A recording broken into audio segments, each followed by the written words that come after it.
Bienvenue sur Avocado Growth Parcours Tech, le podcast où nous vous emmenons dans un voyage captivant à travers les coulisses de la tech. Dans chaque épisode, nous explorerons les histoires inspirantes de développeurs, data scientists, experts en cybersécurité, designers et bien d'autres. Découvrez comment ils ont commencé, les défis qu'ils ont relevés et les conseils qu'ils ont à offrir. Sur Avocado Growth Parcours Tech, vous trouverez une diversité de parcours, d'expériences et de conseils pour vous aider à tracer votre propre voie dans le monde de la tech. Bonjour à tous et à toutes. Bienvenue sur Avocado Growth Parcours Tech. Aujourd'hui, j'ai le plaisir de recevoir Aline. Salut Aline, comment ça va? Salut! Eh bien, ça va et toi? Ça va. Donc Aline, toi, tu es développeuse web, développeuse mobile aussi. Tu fais un peu de freelance. Oui. Tu fais des streams Twitch, un peu de photos. C'est ça, j'ai bien résumé. T'as bien résumé. Bah, est-ce que pour les personnes qui ne te connaissent pas plus en détail, tu pourrais te présenter rapidement? Alors, moi c'est Aline, voilà, donc je suis présente sur les réseaux en tant que la dev de la toile.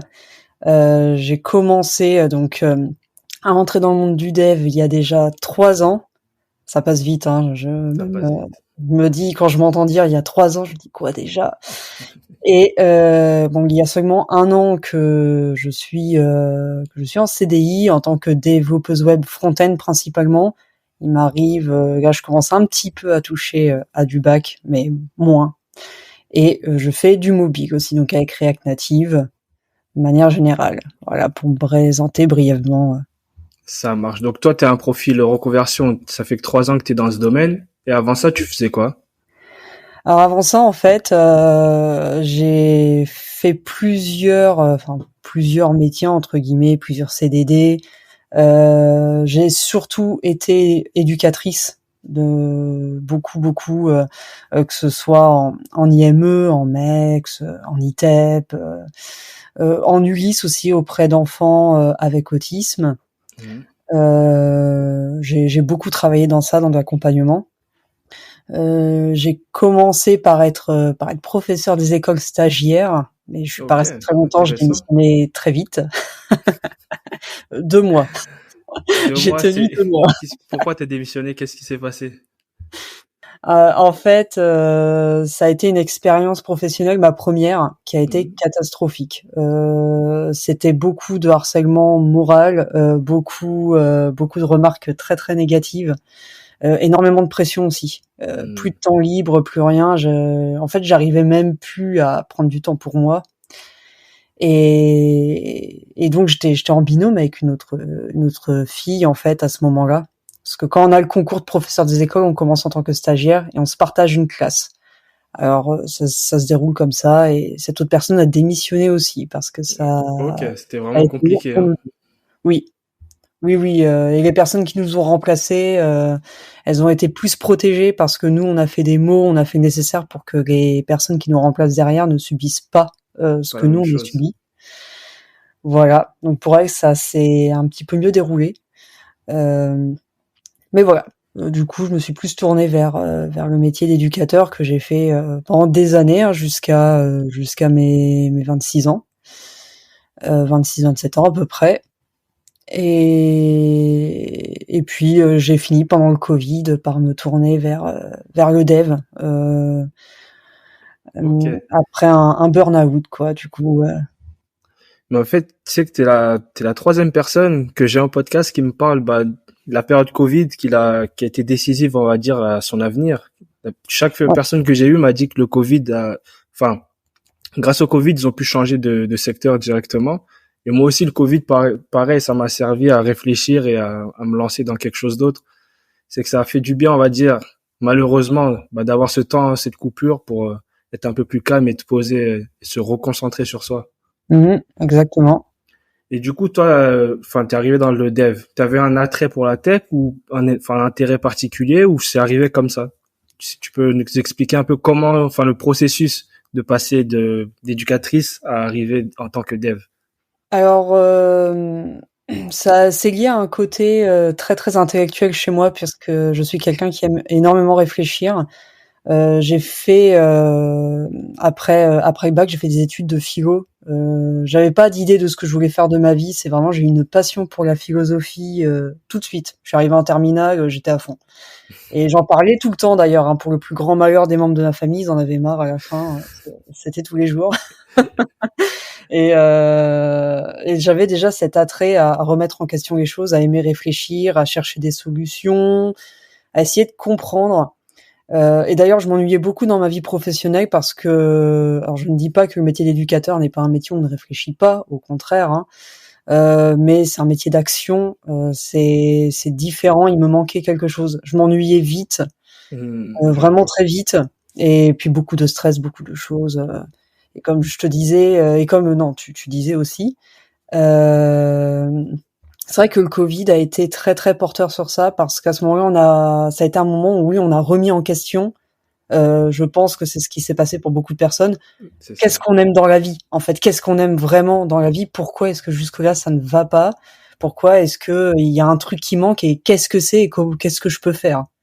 Non, mais c'est vraiment ça. C'est que chacun s'est posé. Et t'as beaucoup de personnes qui ont lancé leur reconversion à partir de ce moment-là.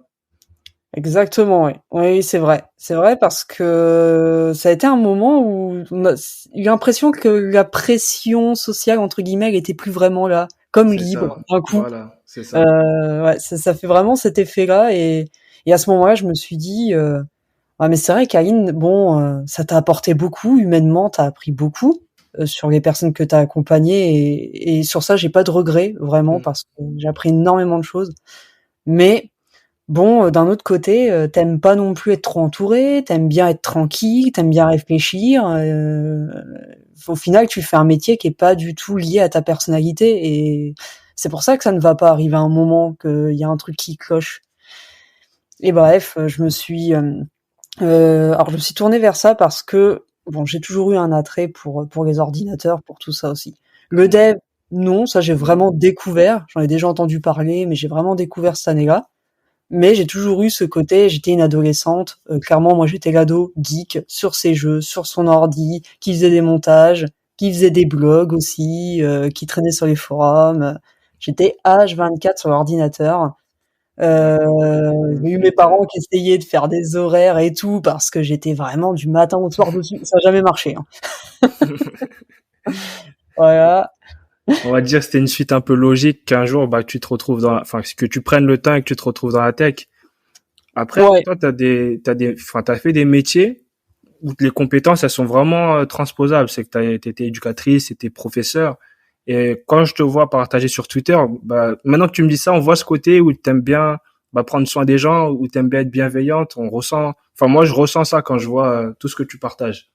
Ouais, j'ai vraiment envie de donner à d'autres personnes déjà de la force parce qu'en fait je me rends compte aussi c'est ça, il y a ce souci-là parce que je sais ce qu'on ressent quand dans ces moments-là quand on sait pas vers quoi on veut aller en fait, quand on se sent vraiment perdu, quand on commence à se dire et je me demandais ça hein, à la fin de mon travail quand j'ai quitté mon boulot parce que là le médecin m'a dit non mais Aline vous êtes tu es en burn-out Ouais, en ça va fait. pas. Voilà ce qui se passe. J'ai été voir un docteur, hein. Je dormais 12 heures, je dormais 12 heures et je faisais des siestes la journée. Et là, je me suis dit, j'ai un problème, il y a quelque chose, une fatigue. Enfin, je ne vivais même plus, hein. J'étais des années, honnêtement. Le week-end, je sortais pas, le soir, je sortais pas. J'avais pas envie. J'étais déjà dehors toute la journée. C'est ça. Et je donnais un peu cette force aux personnes, pas forcément d'éviter cette vie-là, parce qu'on est tous et toutes différents. C'est de justement explorer, comme nous on a fait pendant ce Covid, qui on est, et par rapport à ça, essayer de trouver une voie qui convient par rapport à qui on est. Et à quel point la personnalité c'est important. D'ailleurs, c'est drôle, hier soir, je lisais, alors je lis beaucoup, et je lisais donc ça a été une conférence de Natsume Soseki, c'est un écrivain japonais du 20e, un peu environ, ouais, du 20e. Et en 1914, il a donné une conférence. Donc, ça a été traduit Mon individualisme en français. Et d'ailleurs, il le dit à l'intérieur lui-même. J'ai été scotché de lire ça. Je me dis en 1914, le mec, il dit ça à une école quand même. C'est en fait, écoutez votre personnalité parce que lui, cet écrivain, il a été très malheureux jusqu'à ses 30 ans justement parce qu'il sentait que c'était pas sa voix. Pareil, et il s'est pas écouté pendant des années. et il s'est battu pour justement trouver une voie et imposer sa personnalité. Alors lui, il parle d'imposer sa personnalité, mais sans écraser celle des autres, en prenant aussi soin de celle des autres. Voilà, te révéler, mais sans en faire trop, quoi. Exactement, c'est ça. Et c'est vrai que je veux pouvoir transmettre ça, c'est-à-dire pousser les personnes à croire qu'elles peuvent y arriver, à ne pas lâcher. C'est toujours peinant en fait de se dire que des personnes se lancent dans la reconversion, qui déjà c'est dur. C'est dur psychologiquement, c'est dur en termes d'énergie, financièrement aussi, enfin sur plein C'est d'aspects. ça. Mais ça, c'est super intéressant ce que tu dis parce que, enfin, quand, la plupart du temps, quand on regarde les réseaux sociaux, t'as l'impression que la reconversion, c'est facile. C'est que ça se passe et que tu trouves un boulot. Et moi, enfin, j'aime entendre ces discours-là parce que c'est un discours vrai, c'est que c'est dur. C'est que financièrement, c'est que t'as le chômage pendant un moment, après il s'arrête. Certaines personnes, doivent retourner à des jobs alimentaires pour cette raison-là. T'apprends quelque chose de nouveau, t'es noyé d'informations tous les jours, et ça dès que tu commences, quoi, dès que tu commences la formation, c'est fini, t'es noyé tous les jours d'informations. C'est ça.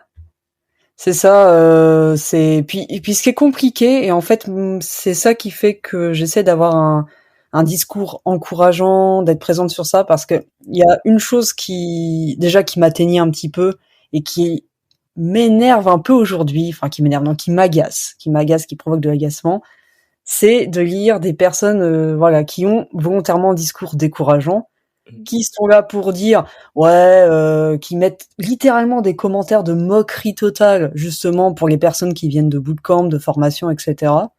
et qui enfoncent le clou. Et pareil, à force de pas arrêter de dire justement ah bah non, vous espérez quoi après 6 mois, ah bah y a pas de travail, ah bah y a rien, etc., etc. Ben l'air de rien, déjà, je me dis, c'est quand même des personnes qui sortent ça. Bon, certaines personnes sont expérimentées, mais c'est pas des sociologues quand même. Je veux dire, on connaît pas vraiment la réalité des choses en vrai. Hein. Et même sans ça, je me dis, mais en quel honneur on n'aurait pas le droit d'être un très bon dev avec une petite formation ou même rien du tout d'ailleurs, parce qu'il y a des devs, ils sont même Aussi pas qui ont diplômés, rien. ils ont appris entièrement tout seuls. Ça existe. C'est des très très bons devs, ils sont aussi bons que quelqu'un qui a fait 5 ans d'études. Bon, et ça, j'ai l'impression que parfois c'est quelque chose un peu mal vécu et certaines personnes ont besoin d'aller un peu décourager. Voilà, c'est C'est ça. des Moi, en personnes fait, qui se reconvertissent. je pense que certaines personnes, on va dire, ont fait des études, par exemple 5 ans ou 3 ans ou je ne sais combien d'années d'études, et voir en fait d'autres profils qui arriveraient là sans forcément avoir fait tout ce chemin, en ayant fait peut-être 6 mois de formation ou pas du tout de formation, et être assis au même poste. Peut-être que, enfin, certains, ça leur fait mal et ils se disent non, faut pas qu'ils viennent avec nous. Mais c'est vrai qu'au final, enfin, moi, je suis toujours tombé avec des personnes, on va dire, bienveillantes. Et tu vois Mm. que la plupart de ces personnes bienveillantes ne vont pas faire la distinction entre études, pas études. Et c'est vraiment l'humain, on va dire, qui va primer, quoi. Donc c'est pas mal que toi tu partages tous ces messages-là. Moi, c'est le but de ce podcast-là aussi, c'est enfin, d'avoir une voix pour tout ce qui est reconversion, tous les profils, on va dire, sous-représentés, que voilà, c'est possible si tu mets du tien, si c'est ce que t'aimes, tu arriveras un jour, quoi. Ça mettra peut-être du Exactement. temps, mais tu réussiras à le faire. Il faut persévérer et surtout, je le dis toujours, mais en même temps, quand il s'agit de notre vie et de nos choix, il faut écouter personne en fait. Voilà, Même c'est si ça. c'est pas facile. Alors je dis ça, moi la première, hein, je suis atteinte, je me sens, preuve je dis, je me sens agacée quand je lis certaines choses. Parfois j'essaie de me dire, allez, t'agace pas, c'est pas grave. C'est difficile, mais pourtant il ne faut écouter personne.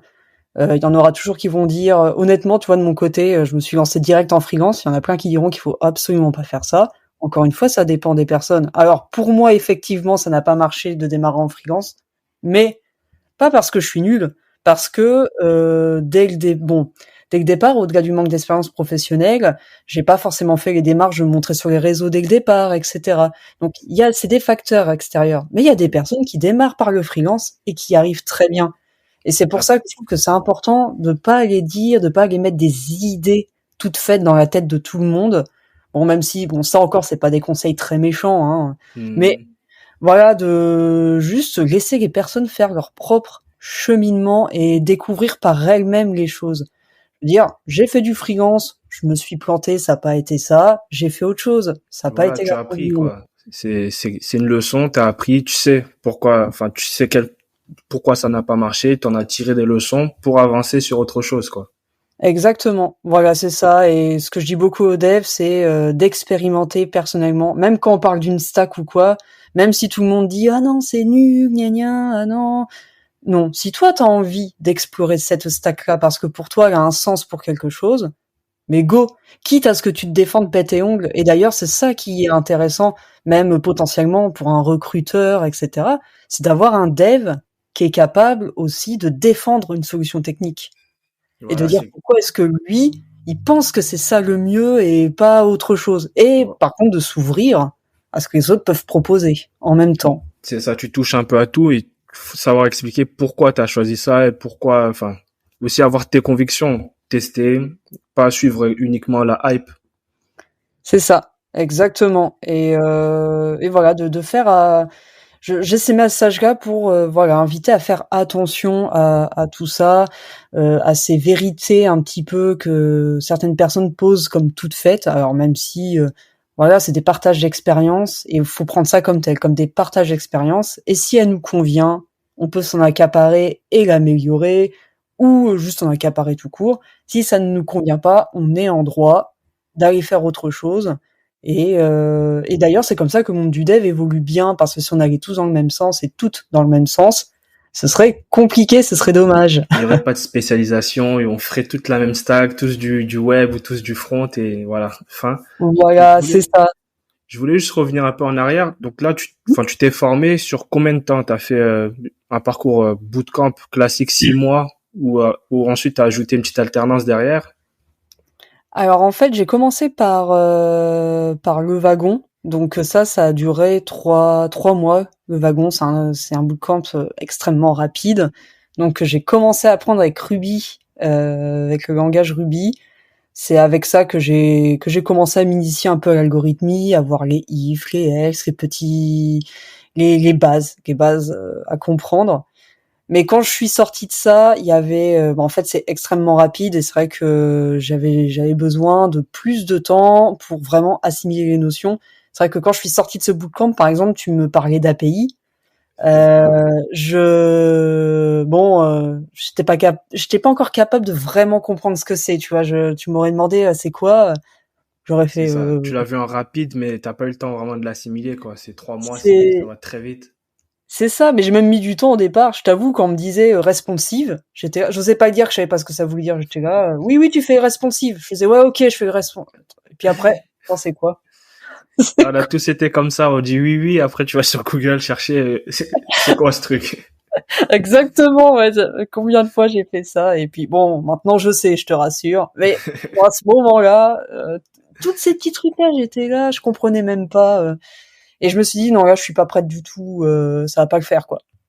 Et donc je me suis tournée vers Open Classrooms parce que comme je voulais être plus vers le freelance, sur le moment je me suis dit il me faut un truc à distance où je suis pas mal toute seule, puis parce que je suis quelqu'un qui aime bien faire les choses tout seul, qui a besoin de beaucoup de moments quand même seul et de peu Organisé, d'échanges. tranquille. Ça, c'est C'est ça. ça. Et ça, tu vois, d'avoir le mentor une fois par semaine, d'avoir un projet où on me dit voilà, t'as tel projet à faire, t'as telle consigne à tenir. Et tu passes ta soutenance, tu défends tes solutions techniques, et à la fin, voilà. Et ça me plaisait, je fais ça, c'est vraiment idéal pour moi.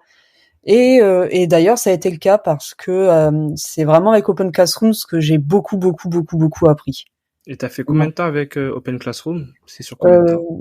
alors sur 8 mois, je l'ai fait de décembre donc c'était décembre 2020 à août 2021.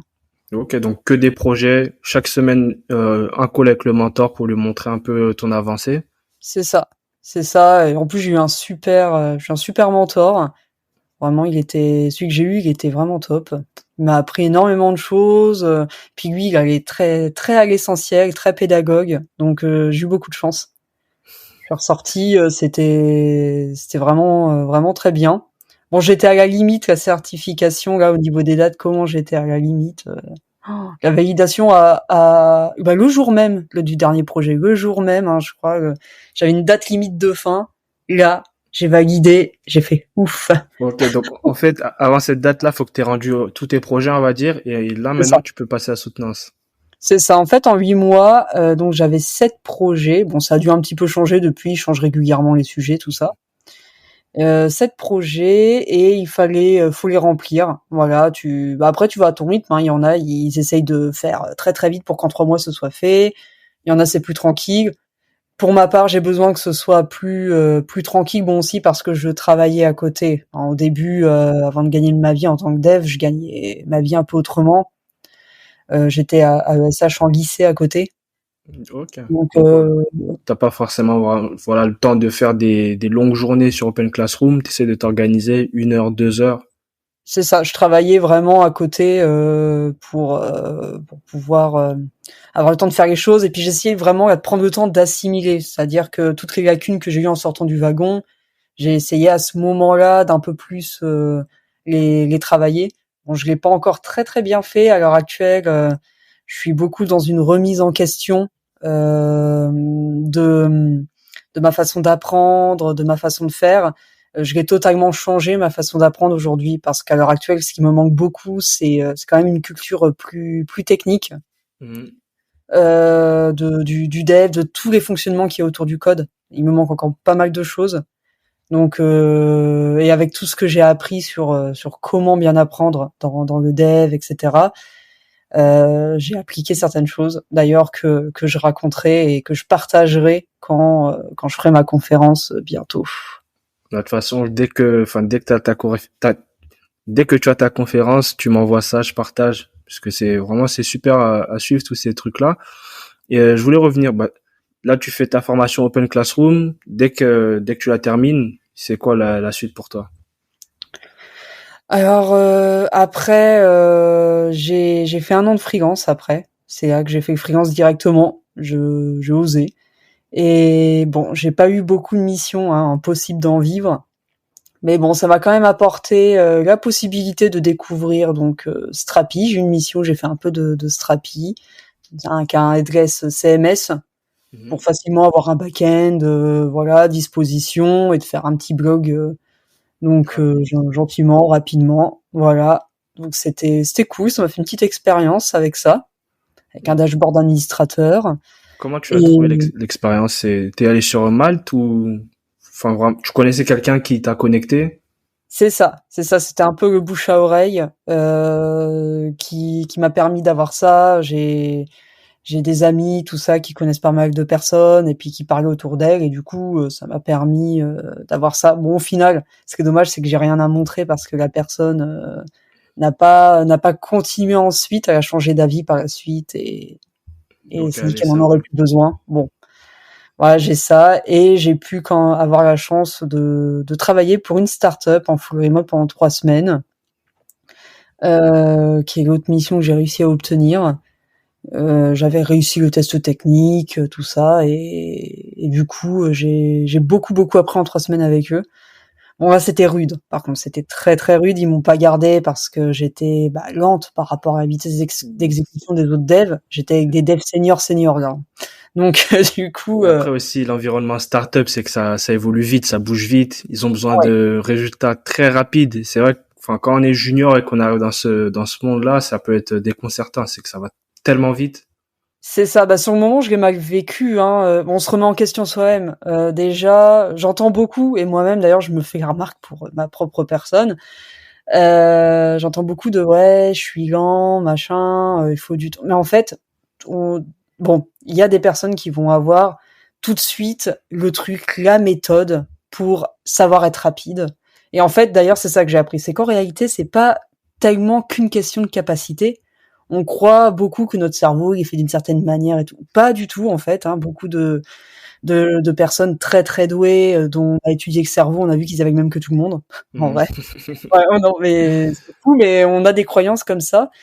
Et en fait, c'est beaucoup une question de méthode parce qu'il y a des personnes, elles ont tout de suite le truc, elles trouvent le truc qui marche avec elles. Et je l'ai appris là en lisant, en me documentant sur l'apprentissage. Et c'est là que j'ai vu, mais en fait, c'est normal. Le connectome, il est lent. Et en fait, c'est long, un apprentissage. Et ça m'a fait du bien de constater ça parce que, en fait, il y a un gros fossé entre ce que veut, entre guillemets, ce que veulent certaines entreprises qui va être, ouais, on est là, faut de la productivité. Et si t'es pas productif, si t'es pas rapide, alors, t'es pas capable. Mais en fait, non, c'est pas vrai. C'est ça, t'as besoin de Et temps. c'est ça, c'est que l'apprentissage, c'est quelque chose de très, très lent, qui demande beaucoup de temps. Alors, je le dis là, si jamais, justement, vous vous dites, ouais, je suis lent ou je suis lente, c'est normal. Alors là, rien de plus normal que d'être lent Ça, et c'est super d'avoir important à dire. une entreprise qui, alors, certaines ont besoin de développeurs rapides, ok, hein, mais d'avoir des personnes qui vous le reprochent, ça, bah non, en fait, on peut pas vous reprocher ça, parce qu'en fait, c'est normal. Voilà. C'est ça, C'est red flag. c'est ça, c'est un red flag. C'est rien de plus normal, donc surtout ne vous sentez pas mal du tout d'être lent.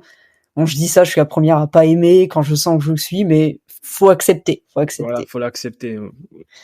Tu peux pas changer ça. Donc là, tu t'essayes au freelance pendant 1 an, et là, bah, enfin, tu vois que ça marche pas trop, tu décides d'arrêter, et du coup, tu te diriges vers un CDI, c'est ça?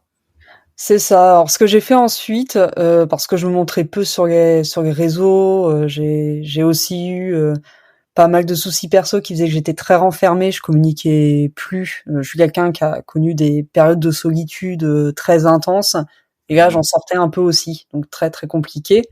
Donc début 2022, je commence à me dire ouais mais là Aline faut que tu fasses quelque chose, faut que tu bouges, faut faire un truc, pas rester comme ça dans l'ombre. Et je me suis dit ben ouais, t'as un compte Twitter, pourquoi est-ce que tu irais pas discuter avec les autres devs qui sont dessus, essayer de plus communiquer plutôt que de te renfermer trop. Mhm. Et, euh, et c'est ce que j'ai fait. J'ai commencé à communiquer, j'ai commencé à partager ce que je faisais, à me dire bon allez, j'avais peur qu'on critique ce que je fais. Je me suis dit mais au pire, même si t'as des critiques, bon c'est pas grave, allez lance-toi. C'est ça, let's go. C'est ça. Et ça a commencé comme ça. Et en fait, ça m'a donné. J'ai vu des personnes faire des lives. J'ai vu des personnes qui faisaient ça, déjà ça, partager leur quotidien, partager ce qu'ils savent. Et puis j'ai vu aussi, comme je te disais, toutes un peu ces réflexions négatives que j'avais vues avant, qui me décourageaient aussi. De le Et je me faire. suis dit, il y a d'autres personnes qui doivent ressentir ça, et ça m'a donné envie. Et je me suis lancée. Et pareil, donc à cette période-là, il faut savoir que je suivais un influenceur donc qui s'appelle Ulysse Lubin, que je suis depuis 2020 en fait, et lui il m'a beaucoup inspiré parce que c'est quelqu'un alors qui pareil du jour au lendemain il a remis en question un peu sa vie. Mhm. Du jour au lendemain il a dégagé tout son appartement, ses affaires, machin, il a pris son sac à dos, il a fait un tour du monde, il est parti et depuis il documente, il se fait de l'argent avec tout ça. Et c'est quelqu'un qui a mis des mois et des mois à faire de l'introspection, à travailler sur lui, à travailler ses outils, enfin clairement il a fait comme ça. Et à un moment donné j'ai vu une phrase c'est vraiment la phrase, celle-là m'a fait tout remettre en question, c'est lance-toi avant d'être prêt. Et parce que c'est vrai que je me disais toute ma vie, je me disais ça tout le temps. D'ailleurs, tout le monde on fait ça parce qu'on a peur. On C'est ça, fait tout le monde. bon, je ferai ça quand j'aurai ça, ou je ferai ça quand ça ce sera enfin acquis. Combien de fois je reculais par en avant dans le futur, mais tout ça. Ouais, c'est Et en toujours fait, comme ça. c'est toujours comme ça, mais on fait ça, c'est fou. Et là, je me suis dit, j'ai vu qu'il y avait, je vais sur LinkedIn et je vois qu'il y avait un hackathon chez Hack My Flat. Et je me suis dit, ouais, mais Aline, quand même, tu sais pas trop coder, c'est pas ouf et tout. Mais toute la nuit, je me triturais l'esprit. Et après, j'ai repensé à cette phrase et je me suis dit, bon, allez, vas-y, fais-le. Allez, t'es flippé, t'as peur, mais fais-le, c'est pas grave. Au pire, qu'est-ce qui va t'arriver? Qu'est-ce qui va Voilà. t'arriver? Tu vas apprendre, et au Rien. pire, si ça, voilà, tu es fou, c'est pas grave. Personne te dira quelque chose, quoi. Exactement. Et j'y ai participé et alors, aucun regret parce que ça a été une super expérience. Je me suis éclaté, mais alors tout un week-end.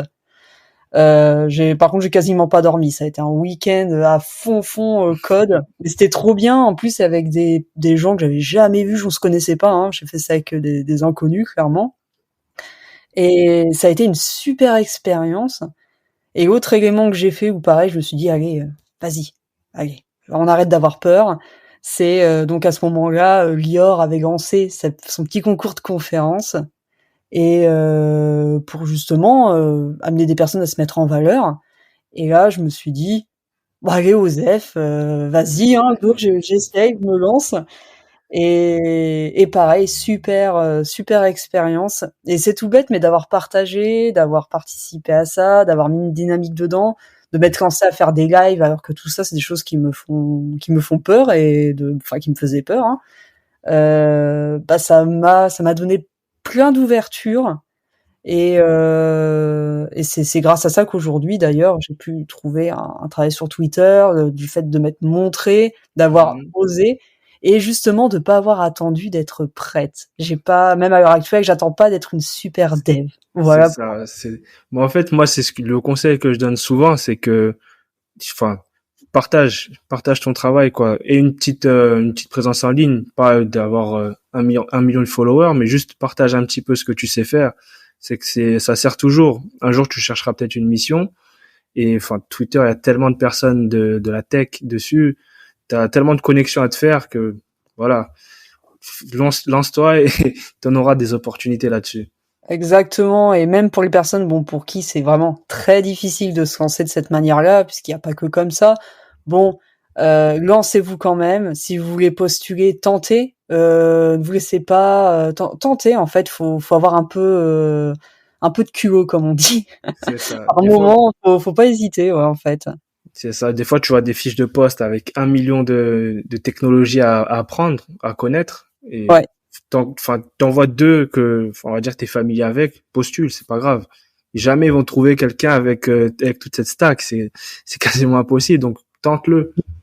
Non, puis surtout si le feeling passe bien, si de bien prendre le temps. Pareil, c'est ce que j'ai aussi. C'est pas parce qu'on est débutant qu'on n'a pas le droit d'essayer de trouver des entreprises qui nous conviennent. De pas, même si on est tenté par ça, mais de pas aller vers n'importe quoi, parce qu'après il y en a chez qui bah, le mal-être il va arriver, il va être là. Et c'est comme ça aussi qu'on malheureusement on s'en trouve dans des expériences qui sont pas si positives. Il y a des personnes qui malheureusement se retrouvent dégoûtées du dev parce que malheureusement il y a un entourage qui va faire que. Et donc surtout d'être attentif à ce que l'entreprise soit bien une entreprise qui partage vos valeurs. C'est Ça ça. c'est vraiment important en fait, hein. C'est vrai que c'est un peu compliqué de trouver la première entreprise. Du coup, on se met, on Ouais, va dire, à accepter toutes les missions. Mais c'est vrai que si on peut, c'est pas toujours le cas, mais si on peut c'est choisir ça. une entreprise, bah, qui partage les mêmes valeurs, enfin, où tu sais que ta santé mentale sera considérée, c'est vraiment le meilleur choix Oui. à faire, ça. Ah oui, oui, puis j'insiste dessus parce que clairement le burn-out, je suis passée par là et quand ça nous tombe dessus, c'est très dur d'en sortir, très dur de retrouver de l'énergie parce qu'on est fatigué pendant très très longtemps. C'est une énorme fatigue, hein. C'est quand il parle d'épuisement, c'est le mot. Clairement, c'est le mot. Hmm. J'ai eu le cas impossible de me lever de mon lit. L'envie intérieure de le faire, Mais mais physiquement, la rien. force n'était pas là. Et ça peut aller jusque-là, de malheureusement pas écouter sa santé mentale, ça peut aller très très loin. Et après, ça fait un terrain où on est très fragilisé. Donc voilà, je mets quand même des warnings parce que pour moi-même, par exemple, je sais que maintenant il y a certaines situations, je ne pourrais plus du tout les supporter comme avant. C'est terminé. Donc ça c'est par exemple, alors pour moi, ce serait d'aller tous les jours en présentiel dans une entreprise. Je sais que je ne peux plus. Voilà, Pareil c'est pour moi. ouais, impossible. Euh, et parce qu'en plus, quand j'ai toujours beaucoup de monde, déjà la productivité, moi, elle en prend un coup direct. Et puis parce qu'il y a j'ai un vrai mal-être, hein, je finis par avoir des nausées, des vertiges, des effets intenses vraiment où je me sens down dans mes jobs auparavant. Alors pas les premiers, mais vers la fin. Il fallait que j'aille littéralement dehors. Je me mettais accroupi au sol pour reprendre ma tête comme ça entre les mains parce que ça tournait. Et ça me fait ça en fait quand je suis trop longtemps hors de ma zone en fait. Voilà, vous voyez la pièce derrière moi d'ailleurs, tout C'est en ça, ton bois. petit cocon. C'est mon cocon, voilà, c'est ma pièce de bien-être. C'est là où je travaille bien. Voilà, là où mon boulot de dev, je peux le faire nickel. Et à l'extérieur, une fois de temps en temps, une fois dans le mois, je peux le faire. J'arrive à prendre sur moi. Mais vous vous rendez compte, même une fois, je dois prendre sur moi. C'est ça, c'est un effort, un gros effort. Mais après, Exactement. c'est pas mal que, on va dire, t'aies pu trouver un secteur où tu peux être bien, tu vois, où ton Ouais, bien-être passe avant tout et tu peux te retrouver comme ça en télétravail. Même, c'est un truc qui se fait maintenant beaucoup, hein, le télétravail. Donc, je pense que tu as trouvé ton truc maintenant. exactement, oui. Et puis en ce moment, bah tiens, justement, j'apprends l'anglais là où tu l'as appris. Du Ah, coup, c'est top. voilà, je me suis inscrite chez eux pour que, bah, si jamais par la suite je veux pouvoir m'ouvrir à des contrats plus nationaux et pas forcément être que cantonné à la France, si jamais un jour je veux faire autre chose. Bon, bah voilà, que ça m'ouvre sur Bah, ça. c'est ça, je trouve que c'est super important, même que, enfin, en plus, t'as beaucoup de postes en full télétravail et qui viennent même de l'étranger. Oui, Enfin, pour moi, je conseille à tout dev, s'il peut ajouter l'anglais à son vocabulaire, c'est pas mal parce que déjà, tu trouves beaucoup d'opportunités et niveau doc, tout ça, enfin, toutes les docs sur Internet sont traduites, mais si tu peux écouter, par exemple, un podcast ou des vidéos, enfin, vraiment en version originale et enfin, pour moi, il y a rien de mieux que ça. c'est ça. Ajouter l'anglais. Oui, parce que c'est vrai que c'est une langue qui est extrêmement présente dans le dev et comme tu dis, il y a toutes les docs quasiment. Bon, de plus en plus ils traduisent quand même de plus en plus de langues.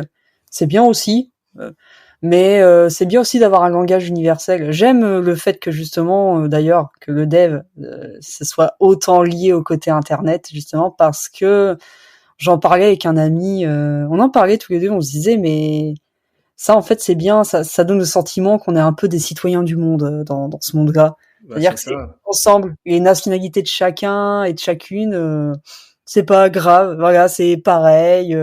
Et d'avoir un peu ce langage, l'anglais, un espèce de langage universel qui est le langage de Pour tout tout et le toutes monde, les devs, c'est ça. ça c'est top. Ça c'est Bah, vraiment top. bah, pour le petit exemple, c'est que bah, je quitte la France, j'arrive en Suède et le seul truc qui on va dire qui me lie avec tous les autres devs, bah, c'est l'anglais. Enfin, c'est Oui, c'est pas, il y a rien de magique, c'est vraiment essayer d'apprendre l'anglais et tu t'ouvres une autre porte quoi. T'as une multitude d'opportunités et de connexions qui viennent à toi et franchement incroyable. Et là, du ouais. coup, actuellement, tu es en CDI là Oui, depuis dans la même boîte, hein. oui, oui, c'est ça. Je suis dans la même boîte là depuis l'année dernière en CDI. Du coup, c'est cool. J'ai pu être sur différentes stacks. Donc bon, majoritairement React Native Reactive, du aujourd'hui. front. Voilà, du front. Et je commence un petit peu à faire du Laravel, à être un peu sur Laravel. Ça marche. Est-ce que tu aurais des petits conseils pour bah, une personne qui souhaiterait se reconvertir comme toi? Alors le seul conseil, enfin en tout cas les seuls conseils que je pourrais vraiment donner, c'est un peu ce dont on a parlé là de manière générale. C'est de d'apprendre à bien se connaître dans un premier temps, à bien savoir comment on fonctionne en fait, au-delà de tout ça, parce que c'est ça qui vous fera choisir la formation qui vous convient. N'essayez pas, en fait, je pense que d'essayer de savoir si une école est bien ou pas, c'est pas que c'est une mauvaise approche, mais c'est peut-être pas la meilleure. Je pense. Mais juste réfléchir à si elle est bien pour vous. Voilà. Pour ma part, ça a été Open Classroom, mais parce que c'est bien pour moi. C'est ton Open format Classroom, en par ligne. contre, peut-être que je conseillerais pas à des personnes qui ont envie de voir du monde, qui ont envie de présentiel, qui ont envie, enfin, je sais pas. Mais après, bon, peut-être qu'ils ont des formations qui permettent ça, je ne sais pas. Je connais pas tout le truc. Mais écoutez-vous, quoi. Écoutez-vous, prenez le format qui vous convient et pareil dans votre manière d'apprendre. Faites ce qui vous convient à vous. C'est très bien de lire les conseils des autres, c'est très bien d'aller voir des avis, mais c'est des devs qui ont expérimenté et vous expérimentez vous aussi personnellement. C'est hyper important. Du coup, est-ce que tu aurais des petites ressources à recommander, des ressources pour apprendre ou même, bah, comme, enfin, t'as partagé quelques bouquins pour apprendre plus sur soi. Tu aurais des petits trucs à nous donner? Alors pour apprendre plus sur soi, alors j'ai pas du tout des bouquins de développement personnel. Faut savoir que j'aime beaucoup les classiques, mais certains classiques peuvent être très inspirants. Alors si des personnes veulent lire des classiques, pour ça, très court, donc celui que je lis, que je peux montrer là directement. Alors, justement, qui est pas très dur. Je vous montre ça et que j'ai fini de lire hier. Voilà. Donc, Natsume Soseki, Mon individualisme. Écoutez, voilà, justement, qui conseille ça, qui parle aussi un peu de quand on a du pouvoir et de l'argent, de comment l'utiliser. Parce que encore une fois, c'est bien d'imposer qui on est, mais on n'écrase pas les autres pour autant. C'est ça. Je peux vous conseiller aussi les lettres à un jeune poète de Rainer Maria Rilke. Alors, vous allez me dire, mais c'est quoi le rapport? Parce que à l'intérieur, il conseille justement un autre poète qui doute beaucoup de ses écrits, et il donne énormément de conseils sur l'importance de ne pas justement dépendre des avis des autres, de se lancer, de faire les choses. Comment aussi savoir bien apprécier la solitude pour l'utiliser à son avantage. Alors ça, c'est plus pour des petits enseignements personnels, mais il n'empêche que ça nourrit beaucoup, ça fait toujours du bien. C'est ça, des périodes de doute où ça peut vraiment bien servir. Exactement. Donc pour les personnes qui aiment lire, il y a aussi un livre très récent dont je parlerai à plusieurs reprises par la suite, qui s'appelle Mathematica de David Bessis. Je l'ai trouvé absolument formidable, ce livre, tout simplement parce que déjà, on entend très rarement des mathématiciens parler de faire confiance en son intuition. C'est pas du tout commun, et j'ai trouvé ça génial comme approche, parce que justement tout le long de son bouquin, il évite cet élitisme justement qui peut y avoir aussi dans le dev. Dans le dev aussi, c'est ça. Exactement, et il met beaucoup en valeur justement ce que je disais au cours de ce podcast, le fait que tout est question de méthode. Tout est question de savoir soi-même justement comment notre cerveau fonctionne, comment apprendre et comment suffisamment bien s'écouter pour faire ce qu'il faut pour nous. Et lui, il a un petit peu déconstruit, pour lui, c'était pour mettre en valeur aussi le fait que les maths, c'est pas pour les gens, seulement les gens doués, c'est pour toute personne qui s'y intéresse, comme pour n'importe quoi. Voilà. Ça rejoint, on va dire, le discours où les profs au lycée te disent faut être fort en maths pour être dev.